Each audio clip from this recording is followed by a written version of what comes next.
নদীর সমুদ্রে আমরা হাবুডুবু দেখাচ্ছি। অথচ আমাদের ফরিদপুরে কোনো উন্নয়ন হয় নাই। গ্রামীণ অবকাঠামোর খুবই খারাপ অবস্থা। প্রিয় চেয়ারপারসন, আমরা স্পষ্টভাবে দাবি করি আপনি আমাদের ফরিদপুরের উপরে যে বৈষম্য করা হয়েছে, আগামী দিনে আপনি আমাদের ফরিদপুরের সেই বৈষম্য দূরীভূত করে দেবেন। প্রিয় ভারপ্রাপ্ত চেয়ারপারসন, আমি আমার বক্তব্য নির্ধারিত করবো না, শেষ কথা বলি। আমরা ফরিদপুর 4 আসনের মানুষ। আমার 4 আসনে বেগম খালেদা জিয়া ভাঙ্গা উপজেলা একটা হাসপাতাল করেছিলেন। হাসপাতাল বেগম খালেদা জিয়া 30 শয্যা থেকে 50 শয্যা, তার আগে 30 শয্যা করেছিলেন 81 সালে 80 সালে জিয়াউর রহমান।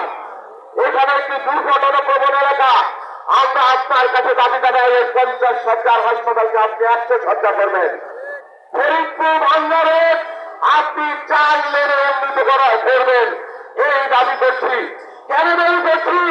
ইনশাল্লাহ আপনি প্রধানমন্ত্রী হবেন, ইনশাল্লাহ প্রধানমন্ত্রী হবেন, কয়েকদিন পরে ইনশাল্লাহ প্রধানমন্ত্রী হবেন। আপনাদের সবাইকে সংগ্রামী সালাম, শুভেচ্ছা।